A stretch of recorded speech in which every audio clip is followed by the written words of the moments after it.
Sound wave and light wave, ये दो waves ऐसी हैं जैसे हम जिनसे हम डेली हर टाइम संपर्क में आते हैं। चाहे आप फ़ोन सुन रहे हैं, चाहे आप स्पीकर से म्यूज़िक सुन रहे हैं, चाहे आप धूप में खड़े हैं लाइट में, चाहे आप कमरे में लाइट ऑन की हुई है, तो ये दो तरह की वेव्स हैं जो मेनली हम इनके मतलब टच में आते हैं daily, sound wave and light wave. अगर मैं बोलूँ कि साउंड वेव जो है वो लाइट वेव है, दोनों डिफरेंट टाइप्स ऑफ वेव्स हैं।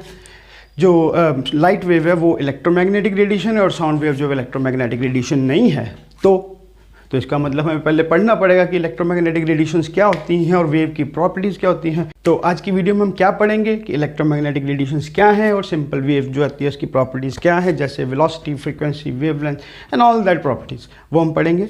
और हम साथ ही भी ये पढ़ेंगे कि इलेक्ट्रोमैग्नेटिक रेडिएशंस क्या हैं और उनकी प्रॉपर्टीज़, उनकी करैक्टरिस्टिक्स क्या होती हैं। ठीक है जी, तो करते हैं शुरू बस। अरे रुकिए। अच्छा, एक और अनाउंसमेंट है कि इस टॉपिक के साथ आपको एक बोनस टॉपिक भी मिल रहा है, वो आप लास्ट में देखेंगे वीडियो पे तो आपको मिल जाएगा। क्योंकि ये वीडियो थोड़ी लेट आ रही है तो मतलब थोड़ा घर का सेटअप ऐसे था कि बना नहीं पाए वीडियो।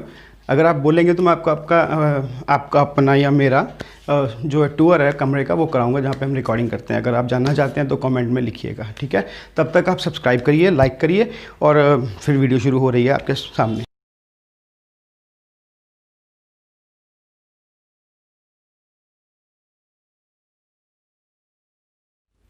तो चलिए शुरू करते हैं वेव से। वेव क्या होती है? जो भी चीज़ अप्स एंड डाउन्स में चलती है, मतलब जो भी मोशन जो है वो अप्स एंड डाउन्स में है तो उसको क्या बोलते हैं? Wave motion. ओके, तो जो पार्टिकल है या रे है जो ऐसे मूव कर रही है तो उसको क्या बोल देंगे? वेव। तो वेव की डिफरेंट प्रॉपर्टीज़ होती है, आप स्क्रीन पे देख सकते हैं कि जो अप्स एंड डाउन्स में ऐसे चल रही है, ठीक है। और आप देखिए कि ये जो अप्स एंड डाउन्स हैं वो बिल्कुल बराबर हैं, यहाँ से लेके यहाँ तक, ठीक है। और उसके बाद उसकी जो ग्रेजुअली जो है वो डिस्टेंस है वो कम होता जाएगा, लेकिन एक के साथ एक जो नीचे वाला पार्ट है उसका जो डेप्थ और हाइट है वो सेम रहेगी, ठीक है। अभी हम इसी को हम क्या बोलते हैं? जो ऊपर वाला पार्ट है उसको बोलते हैं क्रेस्ट एंड जो नीचे वाला पार्ट है उसको बोलते हैं ट्रफ, ठीक है। और जो यहाँ से मीन पोजीशन, जो सेंटर लाइन है वो क्या है? Mean position. मीन पोजीशन से अगर आप एक क्रेस्ट लें और एक ट्रफ लें, इसको बोलते हैं वन वेव मोशन, ठीक है, वन वेव।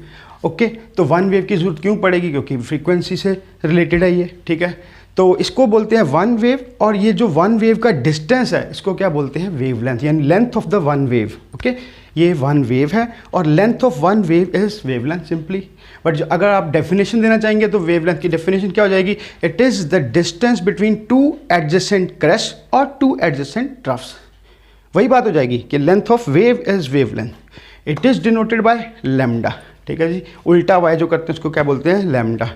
और उसके बाद अगर हम बोलें कि एक पॉइंट से वेव्स निकल रही हैं, हम एक इमेजिनरी पॉइंट ले लेते हैं यहाँ पर, ठीक है। यहाँ पे वेव्स निकल रही हैं और हम काउंटर लगा लेते हैं, टाइमर लगा लेते हैं, तो देखेंगे कि कितने टाइम में कितनी वेव्स पास की। अगर उसको 1 सेकेंड में ले आएंगे, यानी मान लीजिए कि 10 सेकेंड में 20 वेव्स पास की उस पॉइंट से, तो क्या हो जाएगा कि अगर आपको डिवाइड करेंगे 20/10 तो क्या आ जाएगा? 2। इसका मतलब क्या है कि 1 सेकेंड में वो कितनी वेव्स पास हो रही हैं?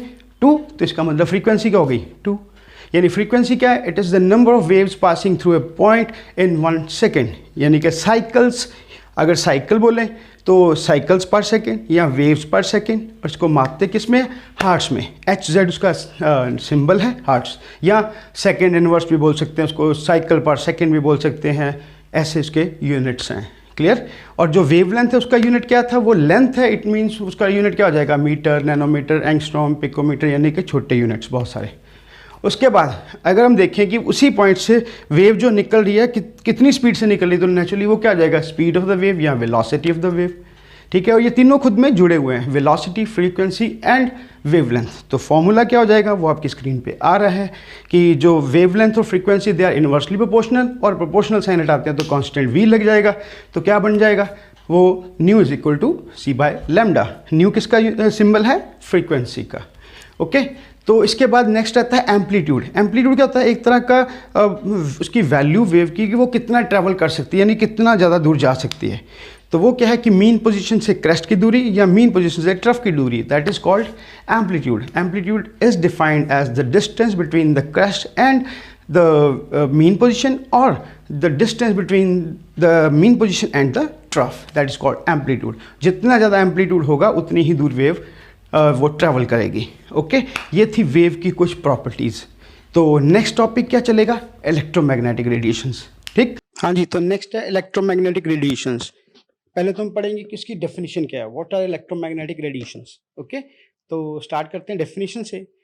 The waves that have electric and magnetic fields associated with them are called electromagnetic radiation. From the name, it is clear that electro means electric, magnetic means magnetic. So the radiations are called electromagnetic radiation as the electric and magnetic field are associated with them. ठीक है, तो ये थी electromagnetic radiations. Okay, तो हम light को electromagnetic radiations क्यों कहते हैं, ये हम आगे पढ़ते हैं। नेक्स्ट है करेक्टरिस्टिक्स ऑफ इलेक्ट्रोमैग्नेटिक रेडिएशंस की उसकी करेक्टरिस्टिक्स क्या हैं। सबसे पहले तो है जो आप देख सकते हैं स्क्रीन पे, they consist of electric and magnetic fields that oscillate in the directions perpendicular to each other and both are perpendicular to the direction in which the wave is traveling. So कि जिस direction में wave travel कर रही है उसके 90 degree पे electric field, उसके 90 degree पे मैग्नेटिक फील्ड्स। इट मींस कि अगर हम 3 एक्सिस की पोजीशन ले तो अगर एक्स एक्सिस पे वेव ट्रैवल कर रही है तो उसके 90 डिग्री पे क्या हो जाएगा, वाई एक्सिस, तो वहां पे क्या हो गया, इलेक्ट्रिक फील्ड, और उसके जो जेड एक्सिस है वो क्या हो गया, magnetic field. So the electric and magnetic fields are perpendicular to each other and also perpendicular to the direction of the wave in which the wave is propagating or traveling. Okay, तो ये थी first उसकी characteristics की दोनों electromagnetic radiation के साथ क्या जुड़ा हुआ है, इलेक्ट्रिक एंड मैग्नेटिक फील्ड। तो second characteristic is the electromagnetic waves travel with the same speed as that of the speed of light, यानी कि लाइट की स्पीड क्या है, 3 into 10⁸ मीटर पर सेकंड की जितनी भी इलेक्ट्रोमैग्नेटिक रेडिएशंस हैं उनकी वेलोसिटी कितनी होती है, जितनी की स्पीड ऑफ लाइट है। ओके, तो ये था second point. Third point is these electromagnetic radiations do not require any medium for propagation. यहाँ पे इस पॉइंट में उसका आंसर मिल जाएगा जो हमने स्टार्ट में पूछा था कि लाइट वेव जो है वो इलेक्ट्रोमैग्नेटिक रेडिएशन है and the sound wave is not electromagnetic radiations. कैसे, जैसे हम सोचते हैं कि स्पेस में क्या है, बिल्कुल खाली यानी void, space is empty. Okay, तो फिर भी सन से जो लाइट है वो बिना किसी मीडियम यानी खाली स्पेस में से होके हमारे पास आ रही है। इट मीन्स कि लाइट रेडिएशन जो है उसको जो है मीडियम नहीं चाहिए। तो उधर दूसरी तरफ हम साउंड की बात कर लेते हैं क्योंकि हम कंपैरिजन तो साउंड और लाइट में कर रहे हैं ना। तो साउंड में अगर हमारे पास कोई ऐसा चैम्बर है बिल्कुल वैक्यूम है, यानी कि एक ऐसा कमरा जिसमें कुछ भी नहीं है, हवा भी नहीं है, सब कुछ निकाल लिया गया, जीरो है, एम्प्टी है उसके अंदर। ओके, तो वहां पे हम स्पीकर रखते हैं, जितनी मर्जी तेज वॉल्यूम कर लो स्पीकर की, हमें नहीं सुनाई देगी। क्यों? क्योंकि जो साउंड है वो ट्रेवल कर ही नहीं सकती विदाउट मीडियम। क्योंकि साउंड कैसे ट्रेवल करती है कि sound wave travels by vibrations of the particles of the medium. कि जैसे हम ऐसे करते हैं कि जब बेल को रिंग करते हैं, हम टच करते हैं तो उसकी आवाज़ आती है। क्यों? क्योंकि जो बेल का जो पेंडुलम है वो साइड से टकराता है, मीन्स कि वो वाइब्रेशन है। ठीक है, वाइब्रेशन कैसे हो रही है, साउंड जो निकलेगी सोर्स से वो एक हवा के पार्टिकल को वाइब्रेट कराएगी, वो दूसरे पार्टिकल को वाइब्रेट कराएगा, फिर तीसरे पार्टिकल को वाइब्रेट कराएगी। तो ऐसे vibrations particle by particle transfer होगी तो हमारे एयर्स तक पहुंचेगी, यानी उनको मीडियम चाहिए ही चाहिए। तो दूसरी तरफ लाइट क्या है, वो किसी मीडियम के बिना भी चल सकती है। सो ये तो थर्ड पॉइंट है कि the electromagnetic radiations do not require any medium for propagation. इसमें आंसर मिल जाएगा फर्स्ट क्वेश्चन का कि sound is not electromagnetic but light wave is electromagnetic radiation. Okay, ये थी इलेक्ट्रोमैग्नेटिक रेडिएशंस। ओके, क्लियर है।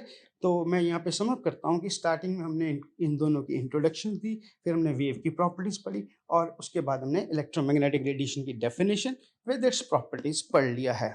तो जैसे कि हमने स्टार्टिंग में बोला था कि एक बोनस टॉपिक भी है, तो वो कौन सा है वो देखते हैं। वो है आइसोटोप्स, आइसोबार्स एंड आइसोटोन्स की definition and understanding the different types of atoms और आयंस।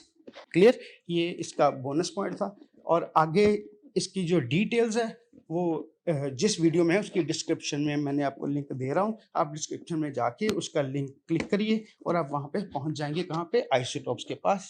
ओके, तो वहाँ पे पूरी डिटेल में बात की हुई है उस वीडियो में, तो आप उसको जरूर देखना। चलिए ठीक है, आप इतना समझिए।